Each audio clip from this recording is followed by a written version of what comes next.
India unlimited in digital news चॅनलमध्ये सगळ्यांचं स्वागत आहे. रविराज रवींद्र चांगो शिंदे संपूर्ण आंबेडकरी समाज, संपूर्ण आंबेडकरी जनतेला आवाहन करत आहे की 14 तारखेला आझाद मैदानावरती संपूर्ण महाराष्ट्रातून आंदोलन आहे. हे आंदोलन नसून महामानव विश्वभूषण डॉक्टर बाबासाहेब आंबेडकरांनी दिलेल्या तथागताचा शांतीच्या मार्गाचा जो दसऱ्याच्या दिनी 14 ऑक्टोबरला धम्म दीक्षा नागपूर येथे दिली. 14 ऑक्टोबर 1956ला. आणि या धम्म दीक्षा दिनी 14 ऑक्टोबर आझाद मैदानावर संपूर्ण आंबेडकरी समाज यात्रा एकत्रित बिहारमधील गया येथील महाबोधी बौद्ध विहार मुक्ती आंदोलन करण्याचे यथोचित संपूर्ण आंबेडकरी समाजाने ठरविलेलं आहे. एक ताकद, एक बळ, भीमरक्ताचं, निळ्या आकाशाच्या निळ्या झेंड्याचं, एक श्रीमंत उंचीच्या रंगाचं. उंची काय असते ही संपूर्ण भारत देशातील ज्याने देशाची घटना संविधान बनवलं, घटनेचे शिल्पकार म्हणून संपूर्ण जगविख्यामध्ये सूर्यपुत्र, प्रज्ञा सूर्य म्हणून संबोधणार.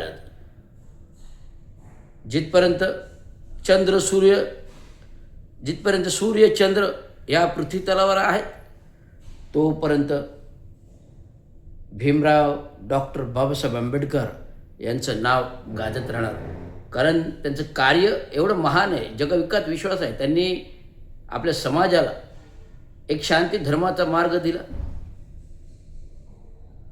समाजाचं प्रगती उन्नतीसाठी हा धर्म दिला, आरक्षण दिलं. या धर्माचं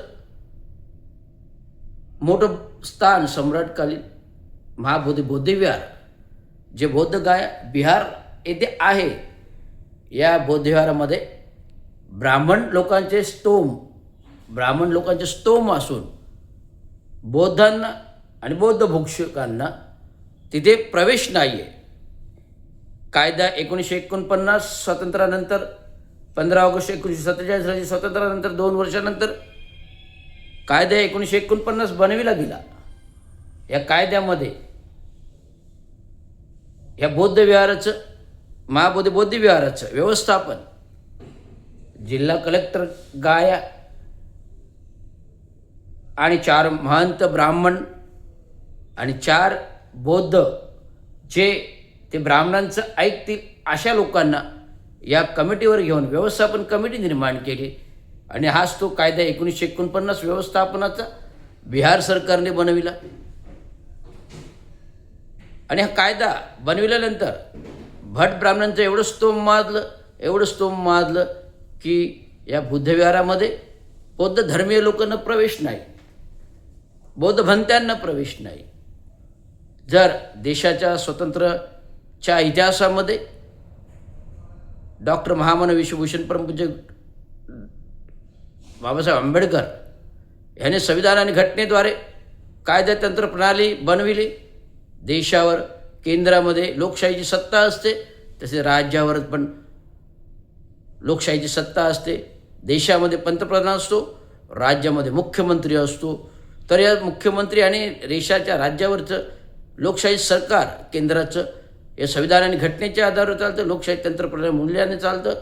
तसंच राज्यावरचं सरकार ही संविधानिक घटनेच्या मूल्यांवरती चालतं. तर असं जर असेल तर ज्या बाबासाहेब आंबेडकरांनी घटना आणि संविधान घडविले, शिल्पकार आहेत, त्यांच्यात या समाजाचं बौद्धविहाराचं स्थान अतिमूल्य आहे. आणि याच्यावरचा ताबा बिहार सरकारला बौद्धविहारांच्या ताब्यात देणं क्रमप्राप्त आहे. केंद्रामध्ये रामदासजी आठवले, केंद्रामध्ये रामदासजी आठवले या BJP सरकारमध्ये बसलेले आहेत, समाज नियोजन मंत्री केंद्रीय मंत्रिमंडळात. आणि आज ते पूर्ण समाजाला एकत्रित भावनाने समाज एकत्र करून आझाद मैदानावर महाबोधी बौद्धविहाराचं मुक्ती आंदोलन छेडलेलं आहे. जरूर छेडा, मुक्ती आंदोलन जरूर छेडा, परंतु आपण केंद्रामध्ये आहोत, आपण सत्तेमध्ये आहोत. एवढं आंदोलन जे कधी डॉक्टर बाबासाहेब आंबेडकरांनी कधी केलं नाही. देशाचा इतिहास रचला, संविधान रचला, घटना बनवली, घटनेचे कायदे मूल्य दिले, लोकशाही दिली, तंत्रप्रणाली दिली. परंतु बाबासाहेब आंबेडकरांना कधी एवढं महाबोधी बुद्धविहार जसं तुम्ही आंदोलन घडवता, कधी जनतेला एकत्र करावं लागलं नाही. केवळ बुद्धीने कागद आणि पेनच्या जोरावर लोकशाहीची घटना आणि संविधानाच्या जोरावरती देशावरती इतिहास घडवला. आणि देशाचं स्वातंत्र्य, मूल्य, घटना, रिझर्व्ह बँक, आर्थिक प्रबळत्व आणि संपूर्ण अधिकार, स्वतंत्र व्यक्तिमत्वाचा अधिकार दिला. त्यासाठी बाबासाहेब आंबेडकरांना एवढं मोठं कधी आंदोलन करावं लागलं नाही, छेडावं लागलं नाही. मग महाबोधी बौद्धविहार जो स्वातंत्र्यानंतर 1949 कायदा केला, तत्पूर्वी पण व्यवस्थापन 1913 पासून महांत आणि तिकडचे राजे बघत होते, त्यांनी जमिनी दिल्या.